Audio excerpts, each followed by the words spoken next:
President Ramaphosa, thank you so much for speaking to DW News after the AU-EU summit here in Brussels. Talking about the TRIPS waiver, you have come to Brussels with the intention of persuading the Europeans to change their vision and to release the intellectual property on vaccines so that they can be produced in Africa. Germany is one of the countries that is most reluctant to do so. How much of your anger towards the Europeans is directed towards Germany, and what does this mean for Africa that this TRIPS waiver isn't coming into place? On the TRIPS waiver issue, it's not so much anger that is directed against anyone, or in particular Germany. I had a wonderful meeting with the new Chancellor, Mr. Scholz, and we had a good exchange on the issue of the IP waiver. I explained to him what is driving us to put forward the arguments that we are putting forward. I said that in our view, when we are in a pandemic like this, what will get us out of the pandemic should be regarded as a public good. It should not be seen as a profiteering type of instrument or product, it should be readily available. I think that message got through to him, and he started arguing that even the originators don't necessarily want to make money out of it. I said, well then, we've got two objectives that can be put to good use for us to reach agreement. Obviously, the originators want to do more and more research, and I said there are ways in which we can meet that objective by reaching a consensus on the IP as it stands, so that countries that are able to utilize that IP, and South Africa being one of them, should be able to utilize the IP to manufacture more and more vaccines. I did say that we don't want to be receiving crumbs from anybody's table. We don't just want to fill and finish where we get the drug substance from somewhere, fill it, and then put it on the market. We want to be able to manufacture the drug substance ourselves, and that is where the real heart of the IP argument comes in. I said that should be fairly straightforward, and then again, I argued that this is not for an ever type of provision. We want it for a set period, so that we are able to get over this vaccine issue.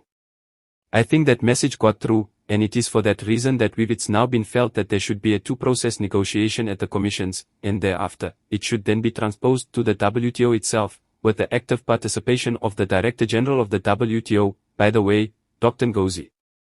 The Director General is very keen that a solution should be found, that a compromise should be found, because this is the type of pandemic that requires both sides to get together and find agreement. Now, what happened at the end of this summit is that there are 6 hubs that are going to be created in Africa, one of them in South Africa. It's sort of been accepted, but as a positive step. But as you mentioned, this is sort of a fundamental issue between Africa and Europe, this idea of the relationship. And this summit was about trying to change the relationship. Does this issue, to you, highlight the real fundamental problems in the relationship between Africa and Europe? I would say the reluctance of Europe, for instance, to agree to reach an agreement on the TRIPS waiver, is what weakens the relationship. An agreement on the TRIPS waiver would strengthen the relationship, would consolidate it. And I did say as much in the meeting that if we are not able to reach agreement on this, it would be seen that this was a failure. However, a proposal was put on the table to try and find another avenue of addressing this matter, and I look forward to seeing whether a solution will be found. Because if we're not able to find a solution on this, despite everything else that is being done in the way of making vaccines available to Africa, the hubs that are being set up, it will mean that we have not really been able to find each other on a matter of life and death, a key matter where we should be embracing one another and finding one another. The rest of the other things can happen, but if they find people dead, what is the use of all that? So we need then to do things in tandem and all at the same time and be able to demonstrate that our partnership, the value of our partnership, is important. Do you approve of France's withdrawal from Mali, or are you worried that this is going to have a major security effect in Africa? Well, this has been discussed. The withdrawal is going to have a negative effect, but at the same time, France is motivated by a whole range of issues, including, I think, their own domestic issues. So one needs to be considerate of that. But the security issue in the Sahel is a major problem, and the assistance and the support of other countries, such as France, has been of great help.